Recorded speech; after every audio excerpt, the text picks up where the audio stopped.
เอายังเถาท้องเจ้าคือแบบลงรถมันพาล่มเท้าบัดนี้ลูกก็เลยรู้แม่ข่อยก็เลยรู้ลูกเท้าโอ้ยสิได้ไป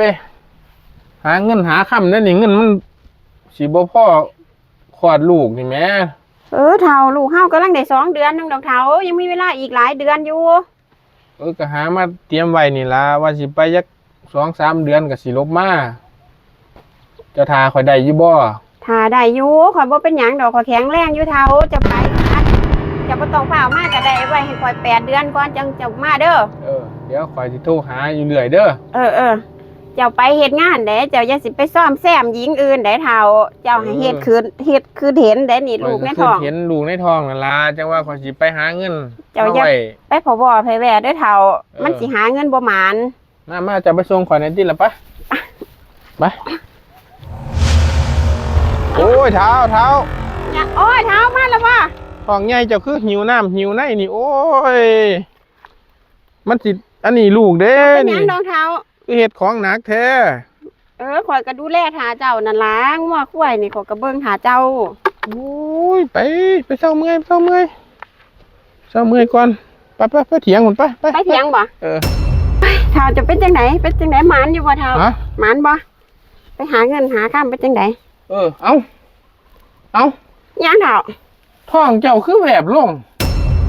โอ้ยข่อยลืมเว้าให้เจ้าฟังเท้าก็ยังว่า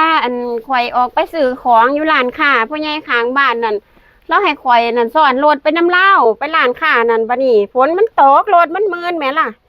บัดนี้รถมันพาล่มเท้าบัดนี้ลูกก็เลยรู้แม่ข่อยก็เลยรู้ลูกเท้าโอ้ยพ่อใหญ่ข้างบ้านนั่นเราก็ดีเราก็รับผิดชอบได้เท้าแม่นบัดนี้ตั้งแต่ค่ารถล่มมารู้ลูกมาบัดนี้เราก็มาซอย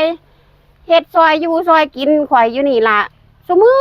อเฒ่าแล้วเป็นคนดีแฮงแม่เฒ่าแล้วไปไสละบัดนี่เรารับผิดชอบข่อยดีแหมบ่แล้วไปไสละเดี๋ยวนี้โอ้ยตั้งแต่เราหูว่าเจ้าสิมานั่นเราหัดย้ายเฮือนหนีไปเลยซุมื้อนั้นเราก็มาประคบประงมข่อยอยู่นี่ล่ะนี่จนข่อยท้องใหม่นี่กำลังได้2 เดือนเฒ่าท้องใหม่อีกเราก็มาอยู่กินน้ำข่อยซุมื้อยังว่าข่อยเสียดายแฮงบ่ท่านได้ขอบคุณอยู่อุ้ยเราคือไปไวแท้น่าจะให้ข่อยขอบคุณซะก่อนเนี่ยก็นั่นติล่ะเฒ่าอุ้ยเรามาเฮ็ดให้ข่อยกินข่อยอยากซุมื้อ3 เวลาแล้วก็มานอนน้ำข่อยซุมื้อแม่เฒ่าดีแล้วจนข่อยท้องอีก2 เดือนนี่เฒ่าแม่นดีเสียดายเนาะบ่ได้ขอบคุณเราเนาะดีแล้วเราเฮ็ดให้คืนแม่นขอบคุณเราหลายๆเด้อที่เรามาซอยเฮ็ดให้คืนข่อยก็บ่ได้ถามเราจักเราไปอยู่บ้านใดแหม